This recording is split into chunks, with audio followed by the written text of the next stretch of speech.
Shalom, shalom, meu povo.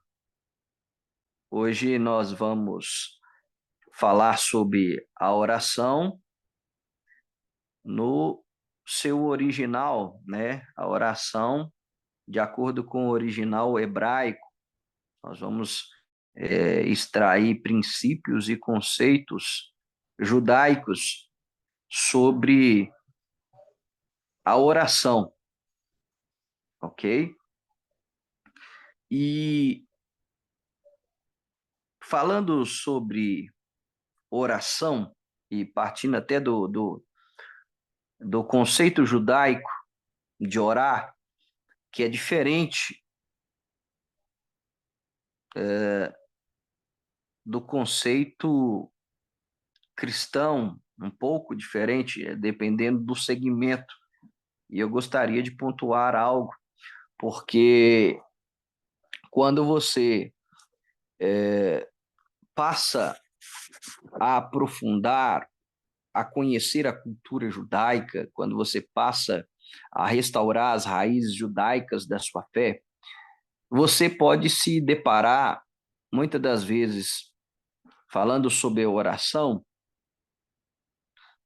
você vai encontrar a palavra oração ou vai encontrar a palavra reza. E, e aí a palavra reza assusta alguns irmãos, porque muitos são provenientes do protestantismo, são oriundos da fé protestante, né? da, da fé evangélica, e aí se assusta com o termo reza, né? Porque às vezes, dependendo do artigo, dependendo do estudo, vai usar a expressão oração, oração judaica, ou vai usar a expressão reza judaica. E tem muita gente que associa a reza com algo repetitivo e que a oração é, é algo espontâneo, né? Na verdade, quando você pega o conceito em si, é a mesma coisa, tá? Por exemplo, a palavra reza, ela literalmente quer dizer, significa dizer, né? Reza significa dizer. Dizer o quê? Dizer, pronunciar orações, preces, súplicas. E a palavra reza, se você pegar até do original do latim, significa recitaré, que vem de recitar, né? Recitar algo. Então, a palavra reza literalmente significa dizer. Ou, como nós mencionamos, do latim recitare, que significa recitar.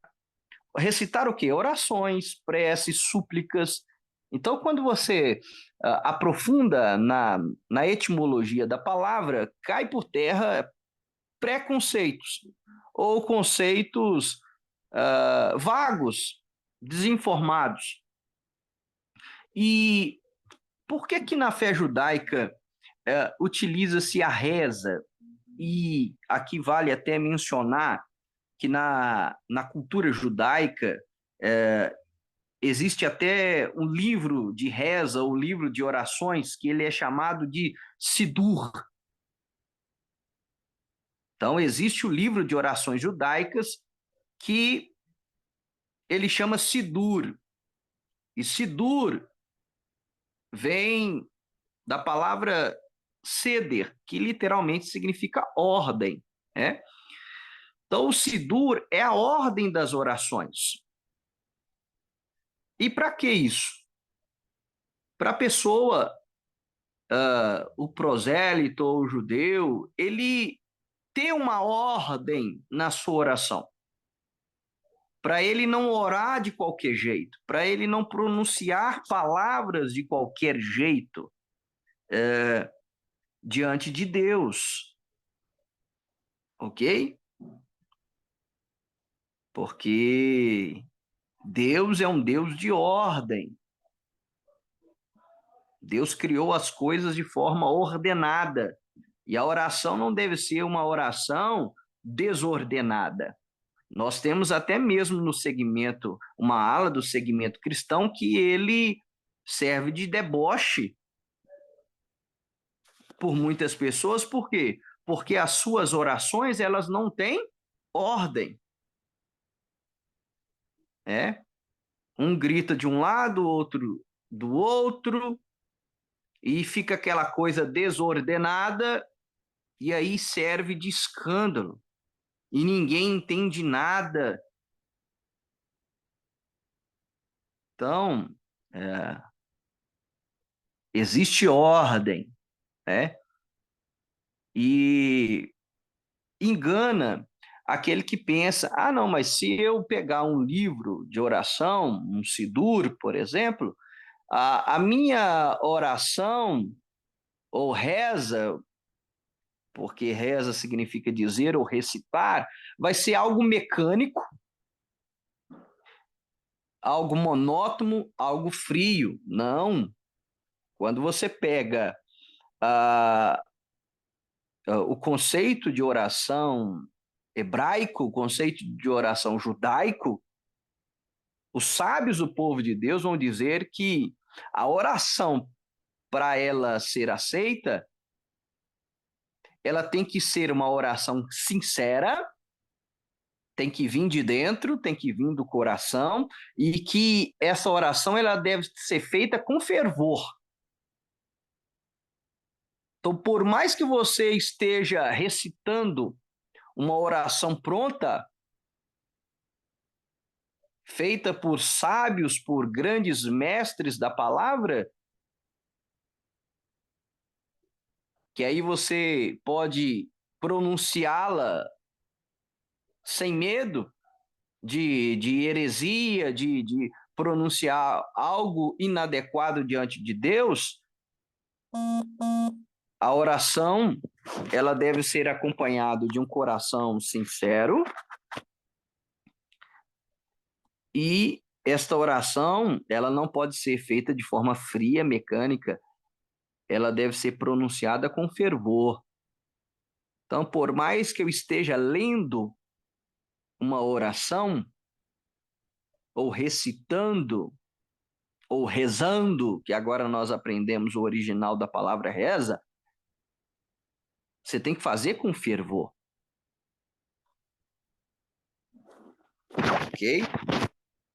Porque Yeshua, o nosso Machia, o nosso Messias, nos ensinou a orar. E aí eu convido você a abrir a sua Bíblia no Evangelho de Lucas, no capítulo 11, Lucas 11.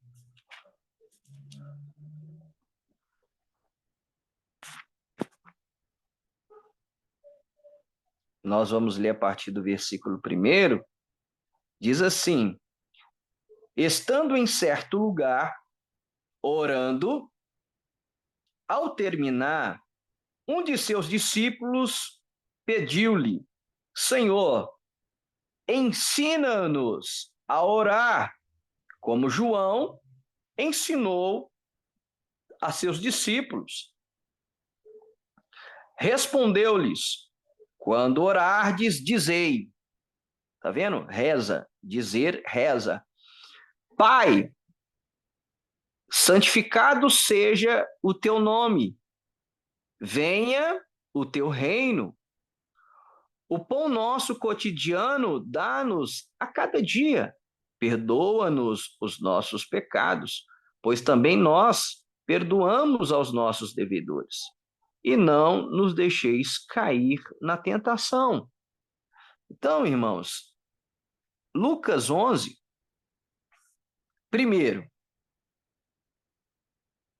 olha o que o texto diz: estando em certo lugar, orando, ao terminar, um dos seus discípulos pediu-lhe para que ensinasse a eles a orar, para que desse a eles um tipo de oração, e é isso que significa o que nós acabamos de ler, um tipo de oração que eles seriam conhecidos como discípulos de Yeshua por causa da forma como eles oravam, ou melhor, recitavam, diziam, rezavam. E aí tem-se início a clássica oração do Avinu Sheba Shamayim, a oração do Pai Nosso que estais nos céus. Ok? E o texto inicia Yeshua dizendo, o Lucas dizendo que Yeshua estava orando. E depois que ele terminou de orar, os discípulos pediram para que Yeshua lhes ensinasse uma oração pela qual eles seriam identificados por ela. E até hoje, nós somos identificados como discípulos de Yeshua quando nós recitamos, ou rezamos, ou dizemos, ou oramos a oração do Pai Nosso, ok? E o que eu quero chamar a atenção aqui em Lucas 11 são dois aspectos. Primeiro, Lucas vai ser o evangelista que mais vai nos dar o detalhe da vida de oração de Yeshua.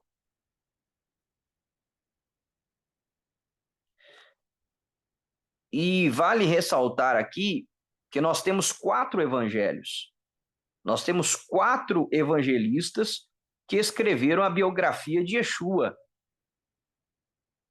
E os 3 primeiros são chamados de evangelhos sinóticos, porque eles têm a mesma visão. E nós temos o evangelista João, que escreve diferente das outras 3 biografias dos evangelistas. E quero lembrar aos irmãos também que cada evangelista ele vai focar em um aspecto da vida de Yeshua e vai apresentar a Yeshua de uma forma.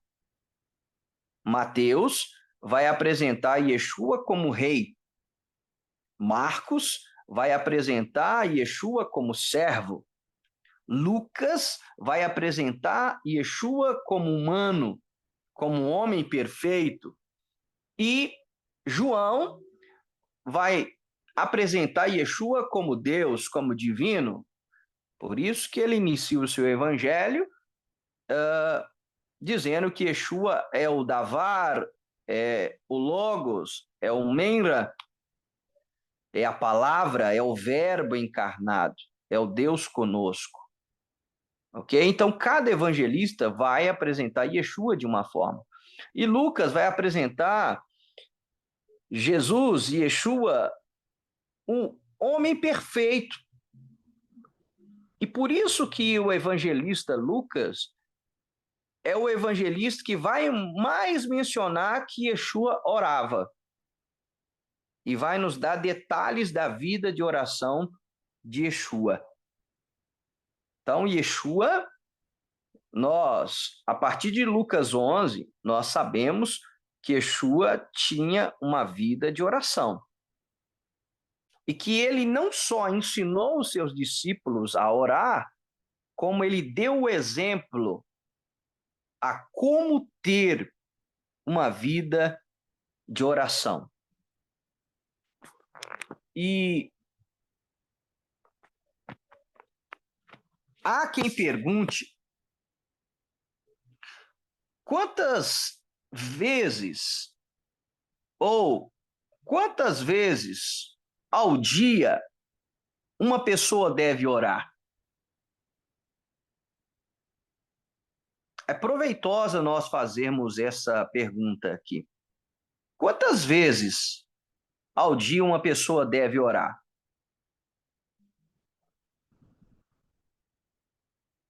De acordo com a fé judaica, a resposta é três. A resposta é no mínimo 3 vezes. E é interessante nós mencionarmos porque a alma ela deve ser tão bem alimentada quanto o corpo. E quando você lê alguma reportagem ou faz é, é, é feito um mapa da fome, é mencionado ali que a pessoa ela deve no mínimo fazer 3 refeições diárias. Então, o ideal para o corpo humano é que o corpo ele seja alimentado pelo menos 3 vezes. Que você deve fazer pelo menos 3 refeições no dia. E é interessante que, de acordo com a fé judaica, você deve orar pelo menos 3 vezes ao dia. E nós aprendemos na Parashat Toldot que essas 3 orações principais elas foram iniciadas pelos patriarcas Abraão, Isaque e Jacó. E na fé judaica, essas 3 orações elas são chamadas de Shaharit, que vem da raiz Shahar, que significa manhã, então é a oração da manhã. Nós temos a segunda oração, que é chamada de Minha, que é a oração do meio-dia, e ela é feita do meio-dia até o pôr do sol, entre meio-dia até o pôr do sol. Minha significa literalmente dádiva, e é a mesma expressão que você vai encontrar na Torá para oferta. E essas orações, elas foram institucionalizadas a, a partir da destruição do segundo templo, ou a partir da destruição do primeiro templo, perdão, quando o povo foi levado para o cativeiro babilônico. Houve a destruição do templo, e aí surgiu essas 3 orações, né? Shaharit, a oração da manhã, Minha, a oração da tarde, a oração do meio-dia até o pôr do sol, e nós temos a terceira oração, que é chamada de Ma'arif, que literalmente significa noite, ou Arvit. Você vai encontrar ou Ma'arif ou Arvit, que é a oração da noite. E segundo a tradição, Shaharit foi iniciado por Abraão, Minha por Isaac e o Arvit por Jacó. As 3 orações diárias do povo judeu. Ok? Então, de acordo com a fé judaica, nós devemos orar pelo menos 3 vezes ao dia. E nós vamos encontrar esse conceito na Bíblia. E aí eu gostaria de ler alguns textos com vocês. Primeiro, Salmo de número 55.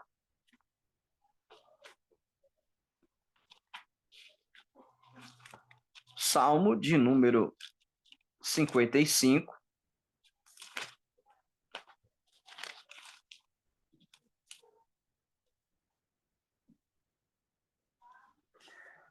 Salmo de número 55, vou ler o verso 17 e 18. que diz assim: eu, porém, invoco a Deus, e Yahweh me salva de tarde, pela manhã, e ao meio-dia eu me queixo gemendo. Então nós vamos ver aqui 3 vezes ele invocando ao Senhor, tarde, manhã e ao meio-dia. Tarde aqui é uma menção para o pôr do sol. Outro texto é o de Daniel, e esse é um clássico das Escrituras, Daniel, profeta Daniel, capítulo 6, versículo 10.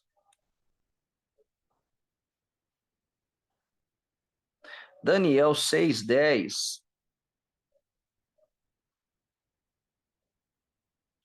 Ou, dependendo da versão, versículo 11. Na versão que eu estou usando, que é a Bíblia de Jerusalém, está no versículo 11, que diz assim: ao saber que o documento havia sido assinado, Daniel subiu para a sua casa. As janelas do seu aposento superior estavam orientadas para Jerusalém. E 3 vezes por dia ele se punha de joelhos, orando e confessando o seu Deus, justamente como havia feito até então. De novo, nós vemos aqui Daniel orando. Tem 3 pontos que eu gostaria de mencionar aqui. Primeiro, Daniel orava 3 vezes ao dia. Segundo ponto importante, ele se punha de joelhos. Esse é um ponto muito importante, porque, principalmente para nós, messiânicos, porque existem pessoas ignorantes, e esse também é um argumento antimissionário de judeus ortodoxos, que vão chamar os cristãos de idólatras, tá? Não se assuste com esse termo. E os judeus hoje, eles não se ajoelham, em sua maioria, eles não se ajoelham para orar. E os judeus oram em pé. Você vai ver judeus orando em pé. E fala que quem ora de joelho é pagão. Isso é muito importante a gente mencionar. E aí a gente tem que conhecer de Bíblia. Nós temos que conhecer das Sagradas Escrituras, porque senão, é como diz o apóstolo Paulo, irmãos, a gente vai ser levado por qualquer vento de doutrina. Nós acabamos de ler Daniel, primeiro, ele orava 3 vezes ao dia. Segundo, ele se punha de joelhos. Ele orava de joelhos. Então aqui cai por terra o argumento de que aquele que ora de joelhos, ele é idólatra.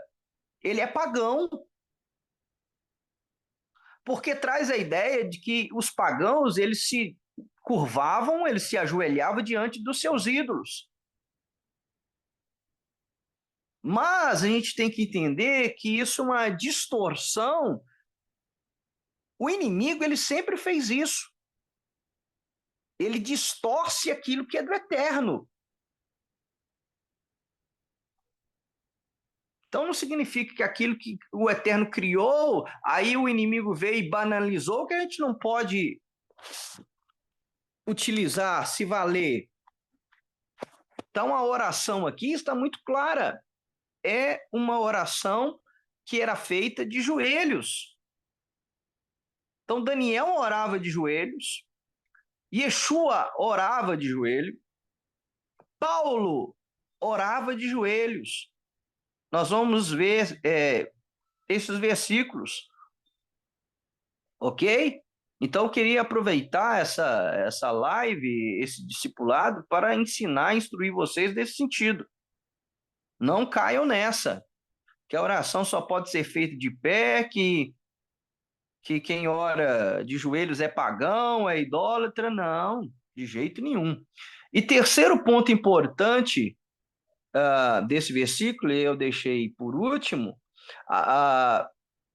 Daniel orava com as suas janelas voltadas para Jerusalém.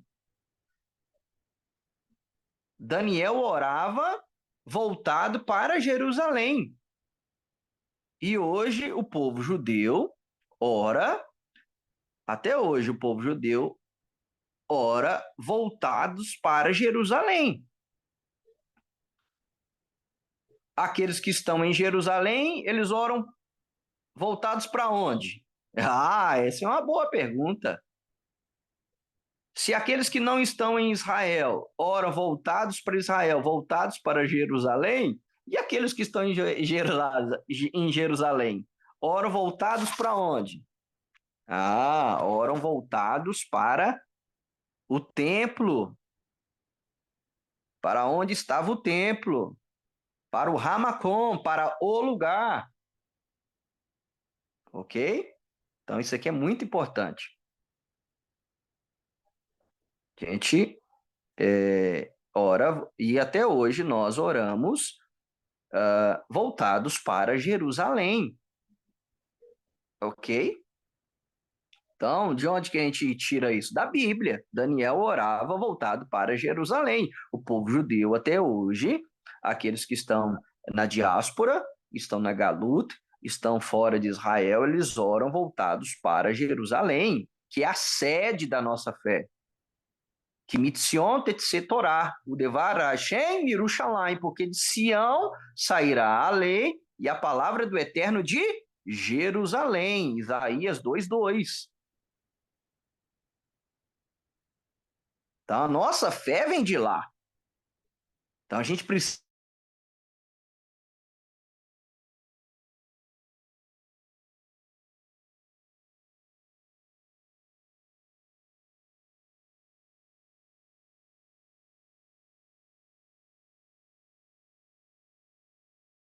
Importante, eu quero já aproveitar para mencionar que a gente ora voltado para Jerusalém. E para onde que é Jerusalém? Para a gente se situar aonde o sol se põe. Ou, perdão, aonde o sol nasce. Ok? Para onde o sol nasce.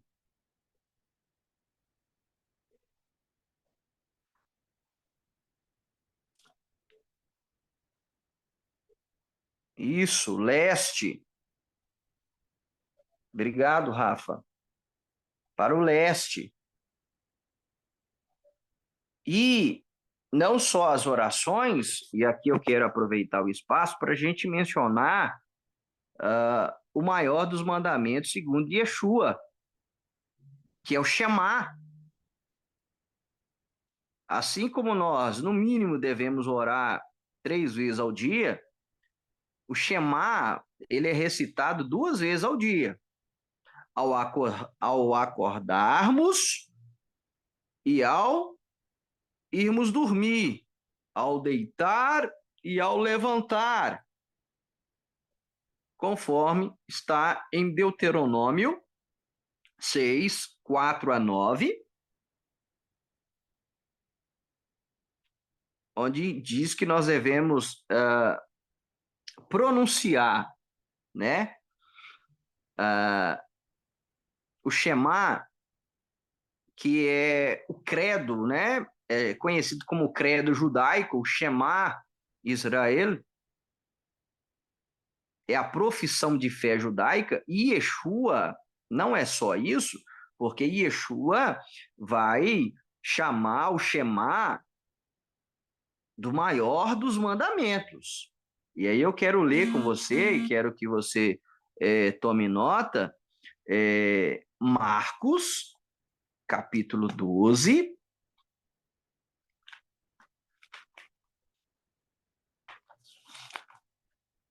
Se você quiser ler, está em Marcos, capítulo 12, versículo 28. Marcos 12, 28.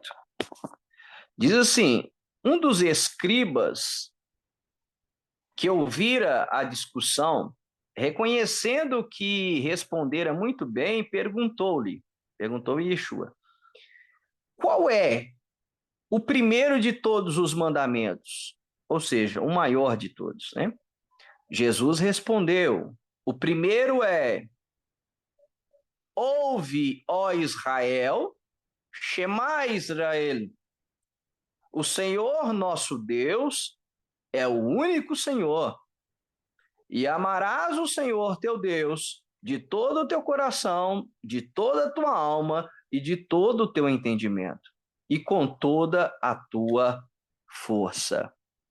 Então, esse é o maior dos mandamentos, o primeiro dos mandamentos, segundo Yeshua. É o Shema Israel. É o Deuteronômio, ele citou aqui Deuteronômio 6:4. 6, 4 e 5. Vamos lá para Deuteronômio.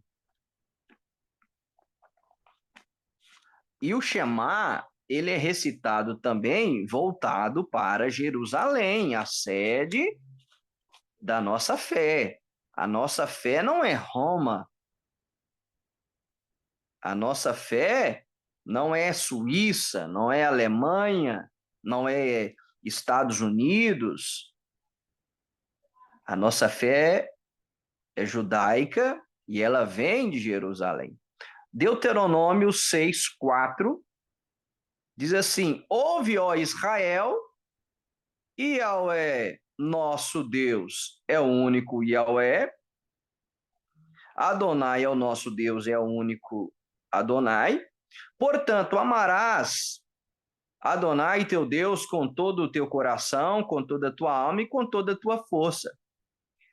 Que estas palavras que hoje te ordeno estejam em teu coração. Tu as inculcarás a teus filhos e delas falarás sentado em tua casa, andando em teu caminho, deitado e de pé, ou ao deitar e ao levantar. Por isso que o Shema ele é pronunciado antes de deitar e após ao acordar. E aí o versículo 8 diz: e tu as atarás também a tua mão como um sinal. E aqui temos a origem do tefilim, que é os filactérios. Esse mandamento se tornou literal.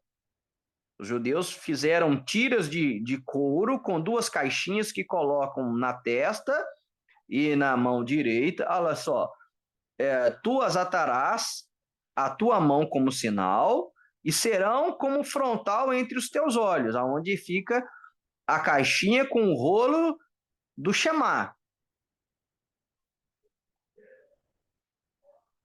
E o versículo 9 nós temos a origem da mezuzá, que também é uma caixinha contendo dentro dela o pergaminho com o Shema. E tu as escreverás nos umbrais, mezuzá em hebraico, por isso que se chama mezuzá, que é umbral, nos umbrais da tua casa e nas tuas portas. Então, aqui nós temos a origem do mezuzá e a origem do tefilim, que é conhecido também como filactério. Tá?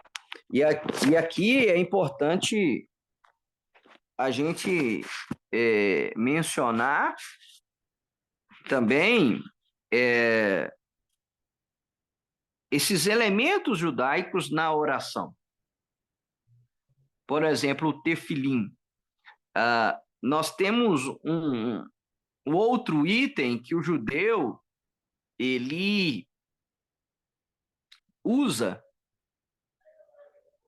quando ele vai orar além do tefilim, que é o talit. O talit é um chalé de oração. Então, o judeu ele cobre a sua cabeça com um talit quando ele está orando. E o talit, o principal do talit, são as suas franjas, as pontas do talit. Porque nas pontas do talit, daquele manto de oração, naquele chalé de oração, tem o tzitzit, que é outro mandamento da Torá, que é outro mandamento de Deus, dizendo ao judeu, olha, você deve ter o tzitzit, franjas, nas suas vestes, para que vocês se lembrem dos mandamentos, de obedecer aos mandamentos. Então, o judeu, quando ele ora, ele usa o sidur, ele usa o tefilim, que são os filactérios, que eu já expliquei aqui, ele usa o talit, tá? E nós temos a menção desses itens na Brit Hadashah, no Novo Testamento, de Yeshua citando Mateus capítulo 23,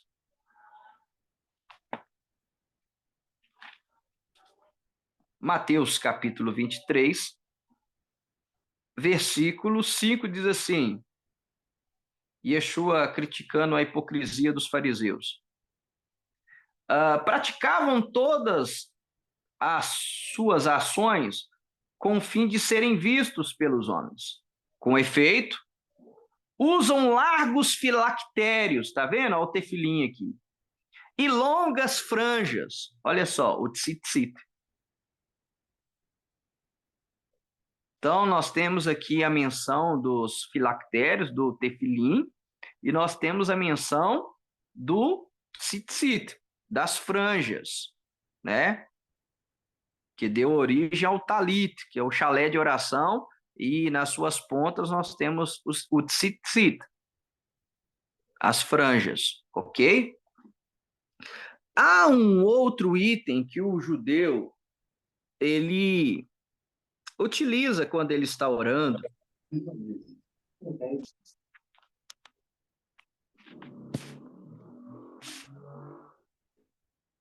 que é o kippá. O kippá, essa palavra kippá, ela é encontrada na Bíblia, tá? Mas a origem do kippá, ela não é bíblica, ela é posterior, tá? A palavra kippá ali é para a folha de palmeira, por causa do formato da folha, né? É um formato de mão. Então, o kippá é como se você pôsse a mão sobre a sua cabeça, né? Para cobrir a cabeça. Daí até a etimologia da palavra kippá, que vem da letra kaf, a letra kaf, o símbolo dela é uma mão, ok? Quando que se deu a origem, então, desse gorro, que alguns chamam até de chapeuzinho do judeu, o kippá? Ele surge no segundo século. Ele é mencionado no Tratado de Shabat, no Talmud, tá? O kippá, que é uma cobertura da cabeça. E de onde que o povo judeu extraiu essa ideia de cobrir a cabeça? O homem cobria, a mulher cobria com e cobre até hoje com um véu, né? E o homem cobre a sua cabeça com um kippá. E aí os sábios, o povo de Deus, vão dizer que a origem do kippá, ela remonta ao sacerdote que utilizava um utensílio na cabeça, né, o turbante, e cobria a sua cabeça diante do Eterno. E é importante a gente mencionar isso para a gente entender por que se usa o kippá numa sinagoga. Você pode, então, se deparar, até mesmo numa congregação restaurada, numa igreja restaurada, numa congregação messiânica, mesmo que não seja uma sinagoga, alguém pode estar usando o kippá, essa cobertura. E traz a ideia de que do sacerdote que cobria sua cabeça diante do Eterno, e traz a ideia de até uma frase que você vai encontrar na maioria das sinagogas, ou na entrada, ou no Aron, ali na Bimá, no Aron, onde fica o Aron Hakodesh,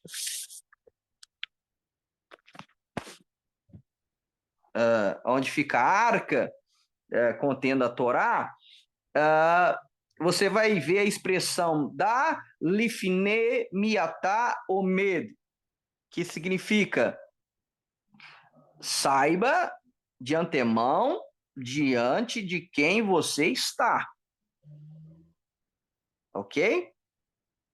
Então, saiba de antemão diante de quem você está. Então, por isso, essa ideia de cobrir a cabeça é nesse sentido, reverência, de reverência a Deus. Então, o Kippá, ele traz a ideia de saber que, olha, eu tenho que saber diante de quem eu estou, tenho que saber que existe alguém que está acima de mim, que detém toda a autoridade. Mas ainda falando sobre a oração, eu quero ler um outro texto também, que está em 1 Tessalonicenses 5,17, é um dos menores versículos da Bíblia. 1 Tessalonicenses 5,17. Só perde para um, Jesus chorou. Está lá em João. 1 Tessalonicenses 5.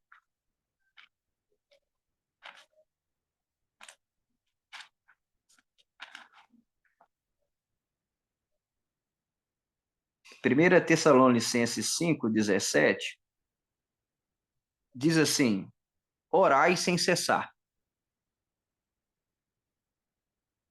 É um versículo curto, pequeno, um dos menores da Bíblia. Porém, se a gente não viver essa mitzvah, se a gente não viver esse mandamento, orar sem cessar, ou dependendo da versão, orar com regularidade, nós não vamos conseguir permanecer firmes no caminho até o fim. E a Bíblia é muito clara. Só vai ser salvo quem? Só vai ser salvo quem perseverar até o fim. E só consegue perseverar, irmãos, até o fim, quem tem vida de oração. Quem tem vida de oração. Então, isso aqui é um mandamento apostólico. Isso aqui é um mandamento do Novo Testamento. Orai sem cessar, ou orai com regularidade. Então, nós temos que ter uma vida de oração.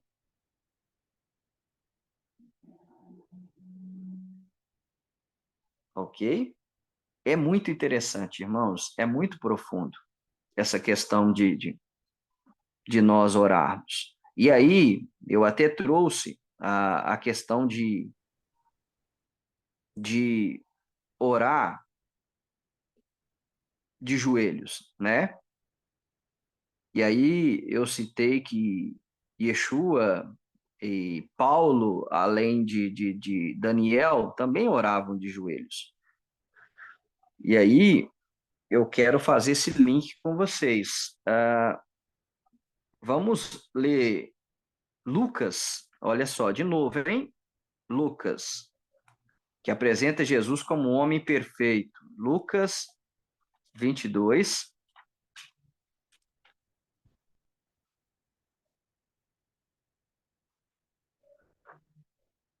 22, 41.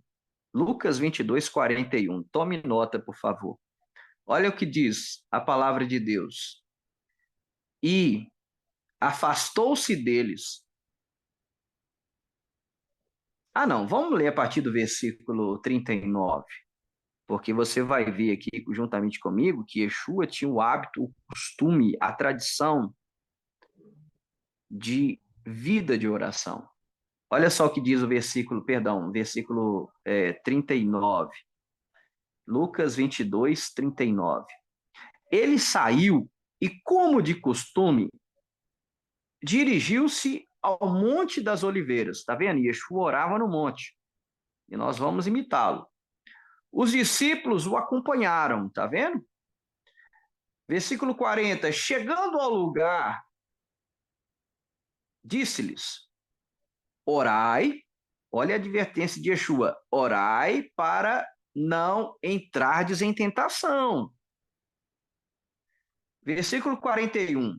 E afastou-se deles mais ou menos a um tiro de pedra, e dobrando os joelhos, orava.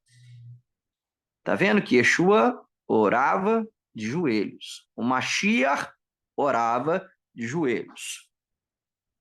Agora vamos para Paulo. Efésios. Efésios capítulo 3.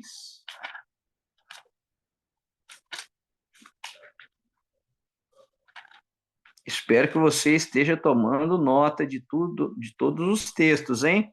Para depois você não ter que ouvir de novo o estudo para anotar.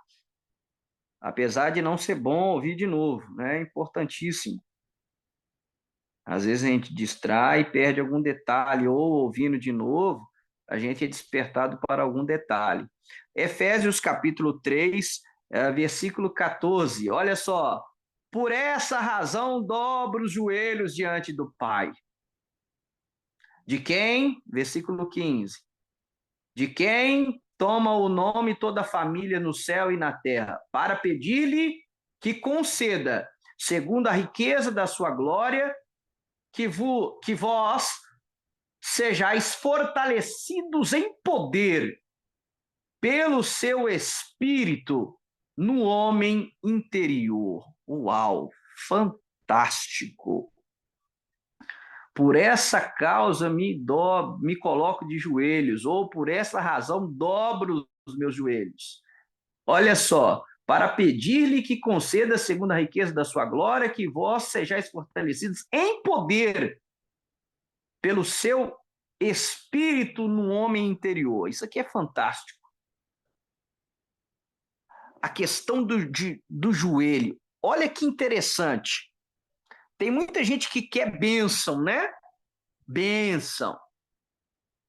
Se eu estivesse fazendo uma live, um discipulado sobre bênção, como ser abençoado, pode ser que o número seria muito maior. A palavra bênção no original hebraico é brachá. A palavra hebraica para bênção é brachá. E toda palavra hebraica, ela vem de uma outra raiz. Então, a palavra bênção, brachá, vem de outra palavra, vem da raiz berer. E berer significa literalmente joelho. Entendeu a conexão? Você quer bênção? Vai para o joelho. Isso aí, os antigos, sem conhecer hebraico, sem conhecer cultura judaica, sem conhecer nada mais inspirados e revelados pelo Espírito Santo, aprenderam. Você quer bênção? Dobra o joelho, meu irmão. Vai orar. E o que significa a palavra bênção, brahá? Né? Que bênção não é prosperidade. Tem gente que confunde bênção com prosperidade. Para você ter ideia, prosperidade é uma parte da bênção. É uma das facetas de você ser abençoado. Bênção, o que significa bênção? Quando Deus te abençoa, ele te concede poder e autoridade. E lembrando que a palavra bênção, brachá, vem da raiz beré, que significa joelho. Então, quando eu dobro os meus joelhos diante do Eterno em oração, eu recebo bênção, eu recebo poder e autoridade. Olha aqui que Paulo diz: por essa razão, dobro os joelhos diante do Pai, de quem o toma o nome toda a família no céu e na terra, para pedir-lhe que conceda o quê? Segundo a riqueza da sua glória, que vós sejais fortalecidos em poder pelo seu espírito no homem interior. Então eu recebo poder e autoridade quando eu estou de joelhos em oração. Amém? E aí, irmãos, vale mencionar que não é só o povo judeu que tem o hábito, o costume, a tradição de orar 3 vezes ao dia, no mínimo. Nós vamos ver que os apóstolos, os primeiros discípulos de Yeshua, eles oravam 3 vezes ao dia. Eles faziam essas orações diárias do Shaharit, Mincha e Maariv. Como é que eu sei disso? É só ler os Atos dos Apóstolos, as suas ações. Atos dos Apóstolos, capítulo 3. Atos dos Apóstolos, capítulo 3. Versículo 1. Olha o que diz o texto de Atos 3:1. Pedro e João estavam subindo ao templo para a oração da hora nona.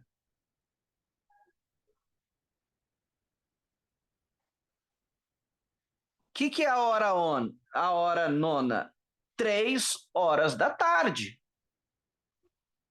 Era a oração da tarde. Era a oração de Minchá, que era o mesmo horário que era oferecido o sacrifício no templo. Por isso a mesma palavra dádiva, orar. Então, os apóstolos estavam subindo ao templo para orar a oração de Minchá, a oração da tarde, quando eles foram usados pelo Eterno em nome de Yeshua para curar um homem aleijado. E aí, mas aí você pode questionar, mas os apóstolos, os primeiros discípulos eram judeus. Eu sou gentil. Aí eu quero citar para vocês Cornélio, Atos capítulo 10. Cornélio era um gentil, era um romano. Olha o que diz Atos 10. Vivia em Cesareia um homem chamado Cornélio, centurião da corte itálica. O versículo 2 é muito importante. Era piedoso e temente a Deus. Essa expressão aqui, temente a Deus, é muito importante. É muito importante. Porque o que é esse temente a Deus? Olha só, até quando eu pego a Bíblia de Jerusalém, tem uma letrinha aqui que me projeta para a nota de rodapé para o temente a Deus. Equivalem a piedosa ou religiosa, podem ser aplicadas aos gentios que simpatizam com o judaísmo. Então, até a Bíblia de Jerusalém já me dá mais ou menos o que era o temente a Deus. Pessoas que simpatizavam com o judaísmo. Na verdade, o que são os tementes a Deus? Que são chamados até na tradição judaica, no Talmud, dos prosélitos do portão. Aquele que está prestes a entrar. O que é o temente a Deus? É o gentil que adorava a Deus, adorava o Deus de Israel e que seguia a liturgia judaica. Esse era o temente a Deus. E a Bíblia vai usar essa expressão de temente a Deus em vários lugares. O temente a Deus era o gentio que seguia toda a vida judaica, mas ele não tinha se convertido oficialmente ao judaísmo, que era passar pela Brit Milá, pela circuncisão e pela Tevilá, pelo batismo, pela imersão. Então ele não havia passado pela imersão, pelo mikve, pela Tevilá, e não tinha passado pela Brit Milá, pela circuncisão.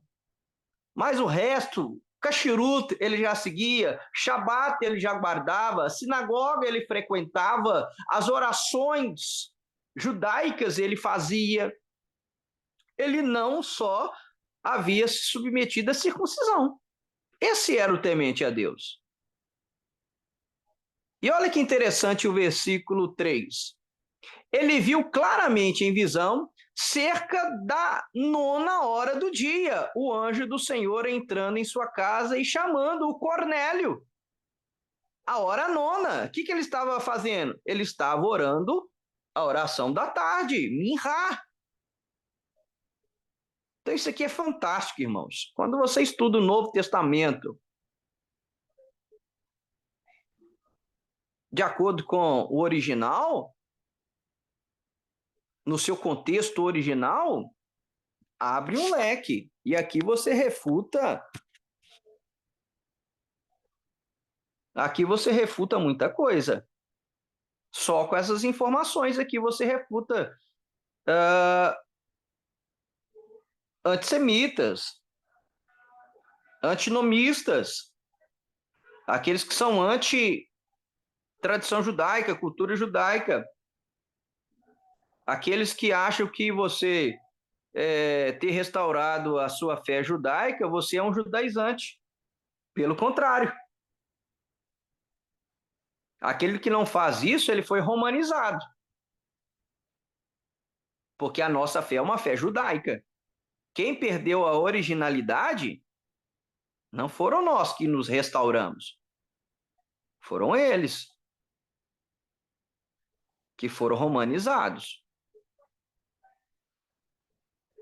Então, nós temos aqui gentios orando, fazendo as orações fixas, as orações principais. E agora, irmãos, para a gente avançar,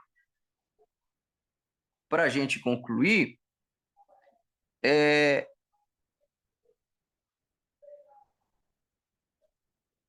eu queria trazer aqui os conceitos judaicos ou princípios do original hebraico da palavra oração. Nós temos várias palavras que são traduzidas como oração no original hebraico. Em português, nós temos só a palavra prece, que vem da raiz grega precare, que literalmente significa implorar, mas o conceito hebraico para oração é mais do que implorar. É mais do que fazer prece, súplica. E é isso que eu gostaria que os irmãos aprendessem, entendessem, vivessem, internalizassem.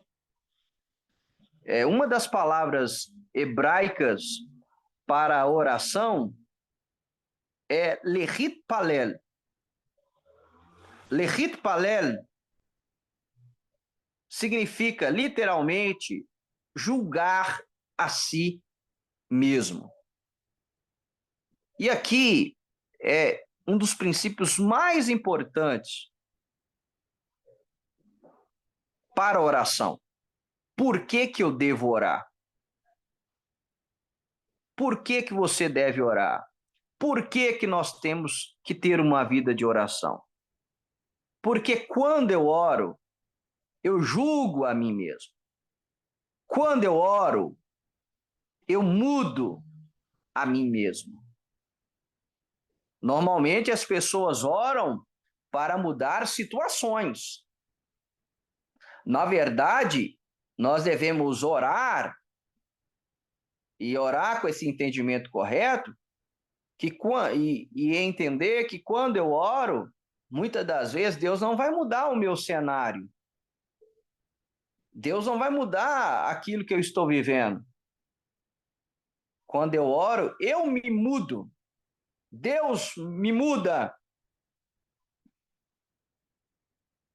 E aí eu consigo suportar, viver, passar por alguma dificuldade que eu venha estar passando. Quando eu oro, eu sou mudado. Por quê? Porque a palavra para oração é lechit palel, julgar a si mesmo.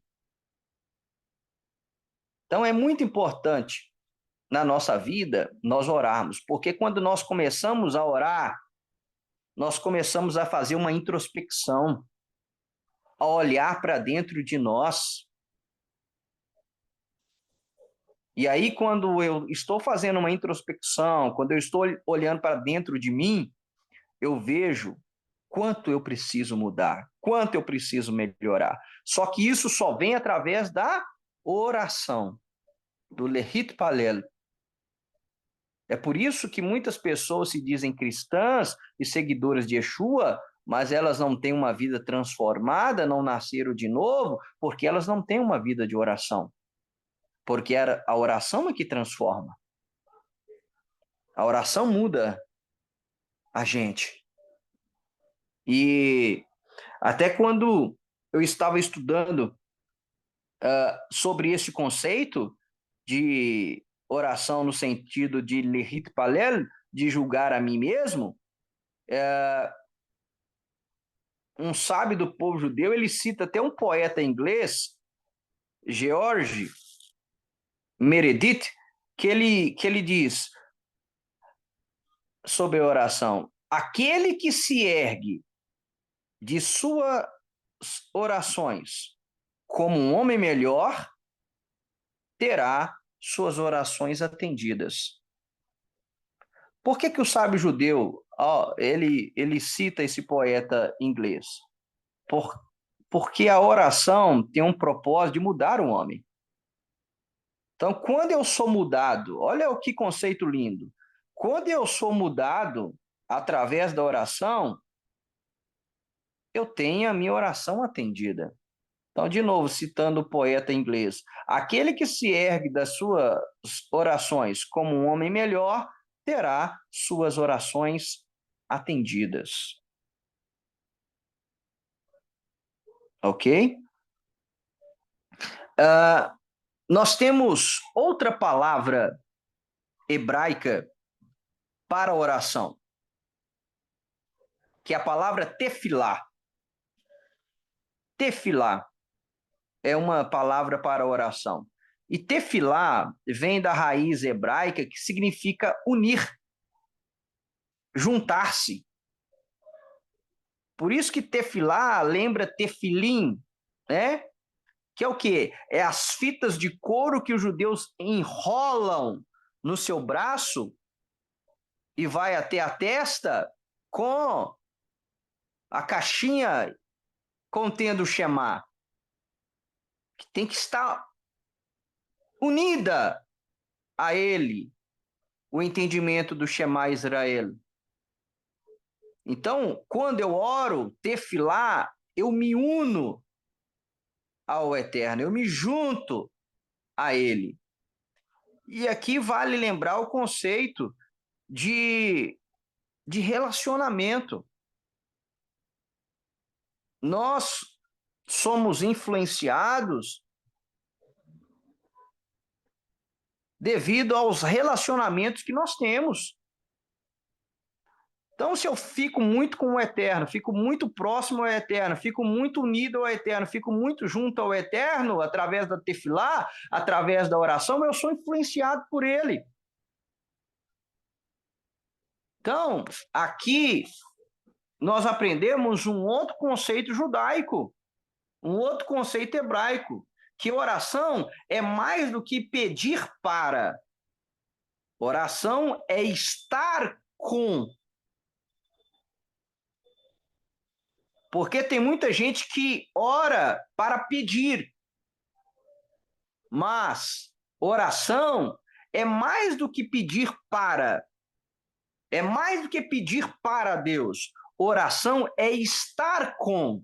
Oração é estar com Deus, unido a Ele, junto a Ele, tefilá.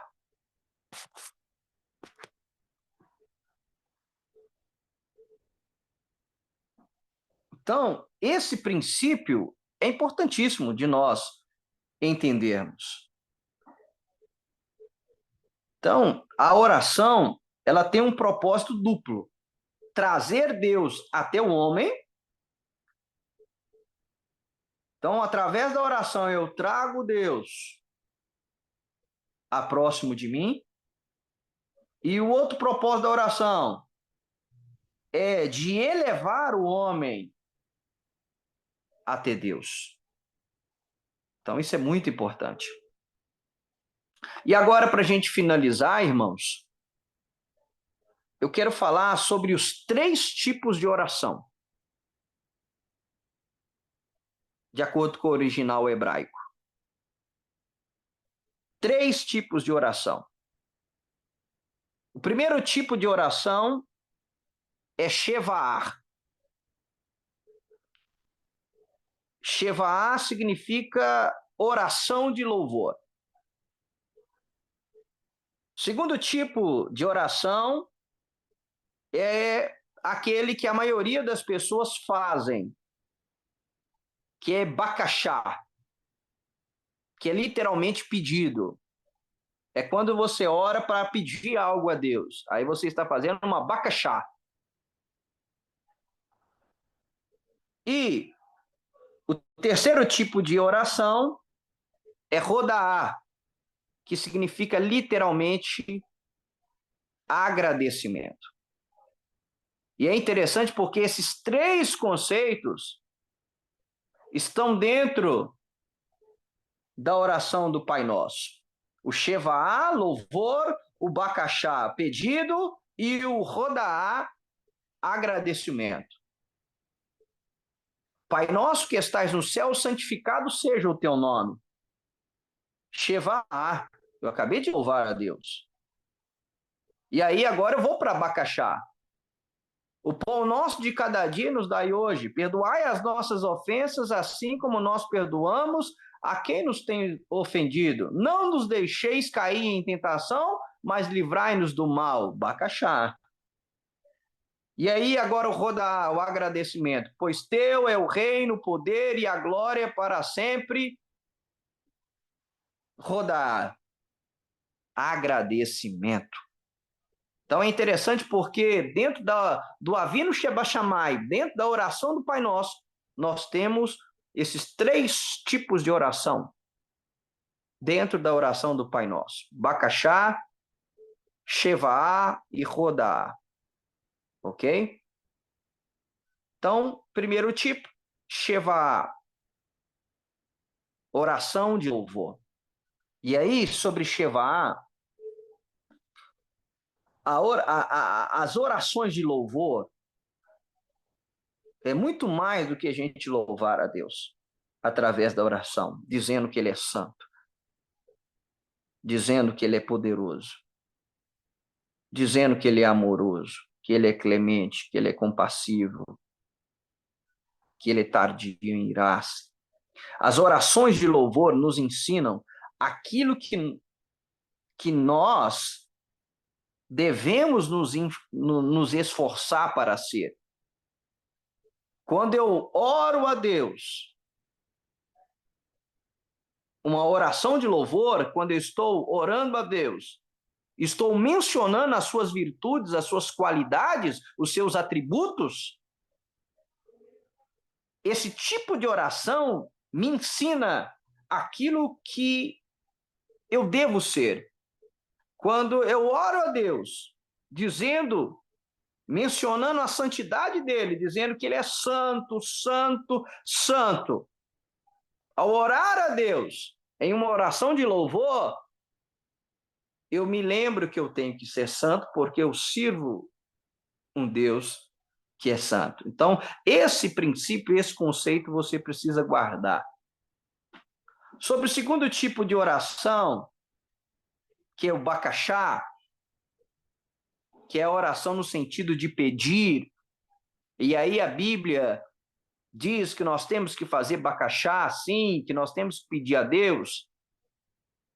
Fazeis conhecidas diante de Deus as vossas necessidades através da oração.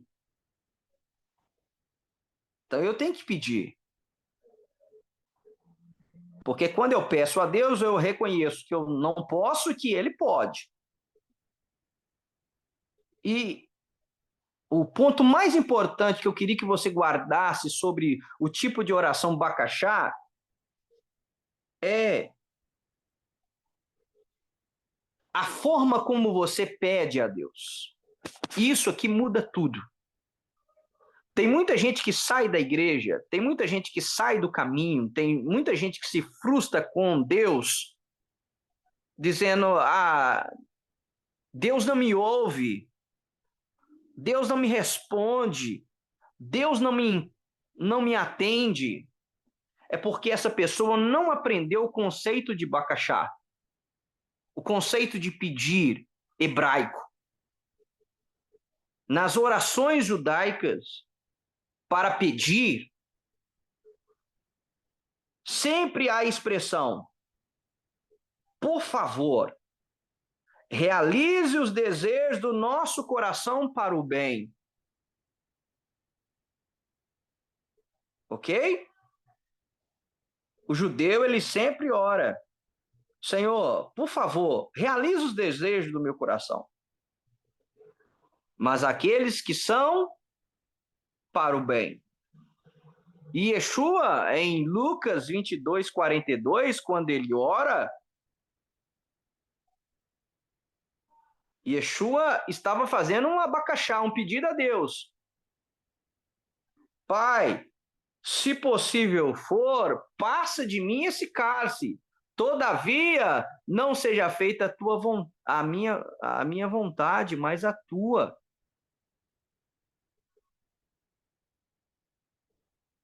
Nas orações judaicas, em Bacaxá, nós temos a expressão: tu sabes melhor, então. Tu sabes o melhor.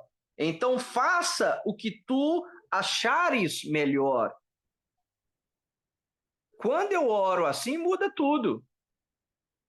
Quando eu oro a Deus e sei desse conceito e pronuncio isso na minha oração de bacaxá, de petição, tu sabes, Senhor, o que é melhor para mim. Então faça o que o Senhor achar que é o melhor para mim. E isso, como o Rafa colocou, seja do teu agrado, da tua vontade. Por favor, Senhor, realiza o desejo do meu coração, mas só realize se for para o meu bem. Então é aquilo que Yeshua falou. Meu desejo é que o Senhor afaste de mim esse cálice, mas todavia não seja feita a minha vontade, mas a tua.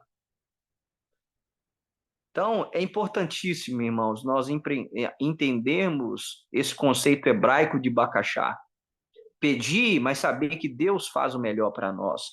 Pedir, mas saber que a gente tem que pedir, mas na nossa oração, Senhor, o meu desejo é esse, mas só atenda se for para o meu bem. Então, seja feita, Pai, a tua vontade, não a minha. Yeshua nos ensinou isso na oração no Getsemani, na oração do Getsemane. E aí, para a gente finalizar, o terceiro tipo de oração, Rodaá, que é a oração de agradecimento.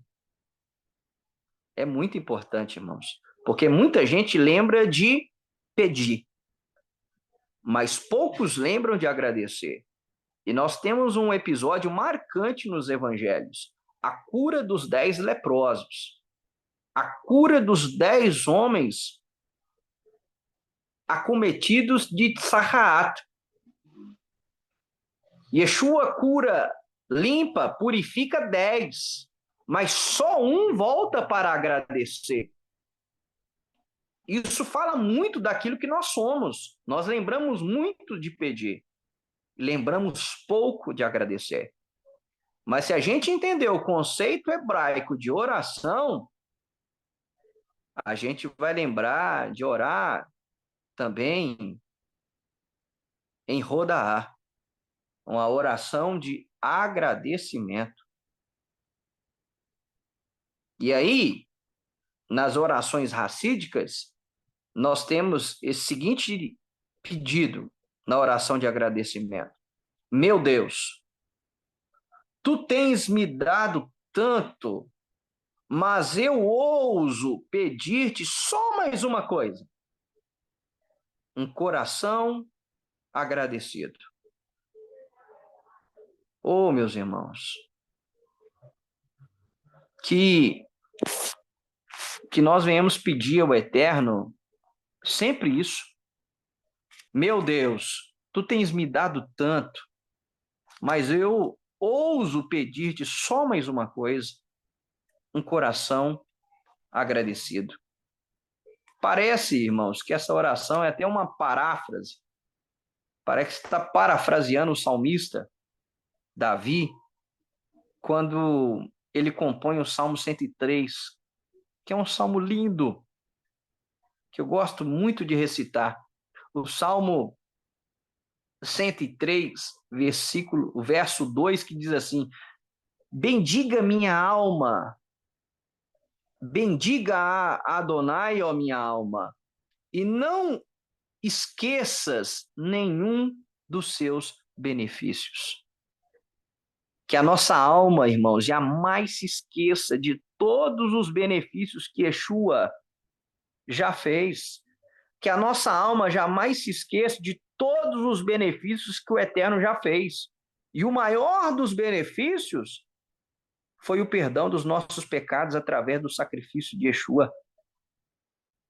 Hoje eu ouvi essa frase e é verdadeira.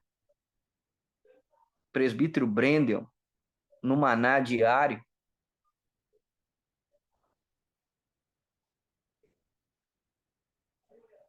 Deus não precisa de nos dar mais nada, irmãos. Ele já nos deu tudo. Ele já nos deu a salvação. Então, que nós venhamos ter um coração grato. Então, lembrar desses 3 conceitos hebraicos de oração. Orar louvando a Deus. Orar pedindo a Deus. Fazendo conhecidas diante dele todas as nossas necessidades através da oração e da súplica. E orar agradecendo a Deus. Orar sempre pedindo a Ele para que Ele venha nos dar um coração grato. E aí, irmãos, eu quero que vocês anotem um último conceito sobre o que é mais importante.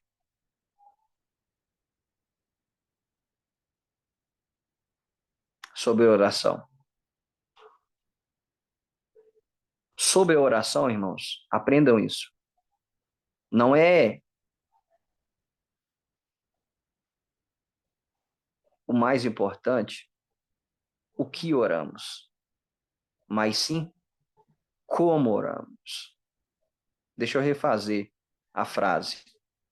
A maneira como oramos é mais importante do que o que oramos. Então, é a maneira como nós oramos que é mais importante. Não é o que nós estamos orando. Não é o que nós estamos pronunciando, mas é como nós estamos fazendo isso. E aí a gente volta no início do estudo. O conceito hebraico de oração, o conceito hebraico para oração é oração é o serviço do coração. É avodar, é o serviço, é o culto do coração. Oração é o serviço, o culto do coração. E aí, falando como nós devemos orar, você quer as suas orações atendidas? Ore com sinceridade e com fervor. Ore a Deus com todo o coração. Ore com fé, com plena fé, com fé plena, com fé completa. Ore com fervor, ore com todas as suas forças, ore com toda a sua sinceridade, em lágrimas, em prantos. Essa oração, irmãos, Deus não rejeita. Deus não rejeita. O próprio salmista Davi disse: um coração quebrantado e contrito, Deus não despreza. Essa é a forma correta de orar. Amém, irmãos? Jamais se esqueçam disso. E aí eu finalizo. Nós vamos orar. Nós vamos orar agora. E eu disse isso sábado, e eu repito aqui. Existe algo que deixa os cientistas perplexos, principalmente os médicos. É um fato constatado. Pessoas doentes que oram melhoram mais rápido do que outras pessoas que não oram. Esse é o poder da oração.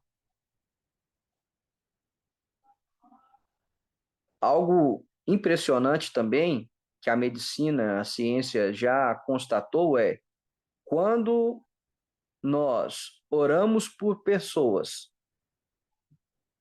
e mesmo que elas não saibam, a melhora dessa pessoa se dá em um nível maior do que de outra pessoa que ninguém ora por ela. Então a pessoa pode estar no CTI, né? A pessoa pode estar em coma. Se você orar, ela vai melhorar. E na oração, e na sua oração, você pode receber a bênção, que é o quê? Deus pode te conceder poder e autoridade para ministrar a cura. E o Eterno te usar para operar um milagre. E aí eu finalizo com o apóstolo Tiago,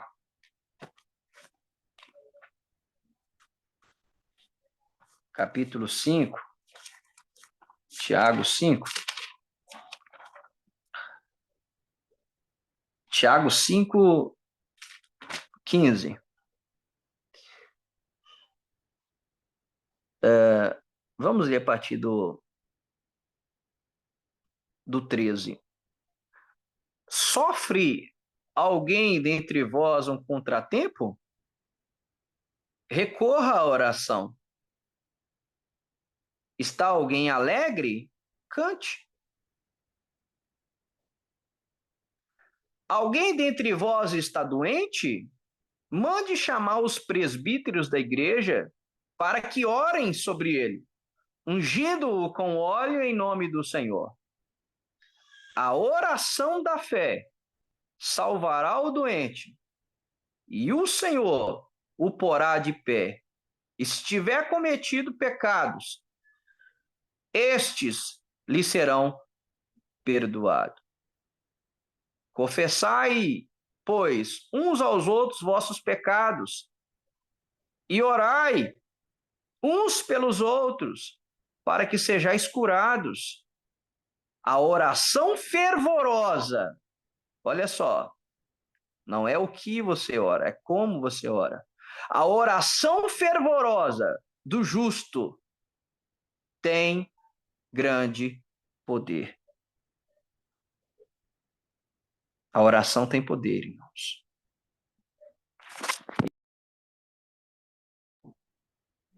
Amém, meus irmãos. Que o Eterno abençoe a vida de todos vocês, que vocês recebam poder e autoridade, que vocês recebam bênção, em nome de Yeshua. Shalom, shalom, meus irmãos, e até o próximo estudo do discipulado.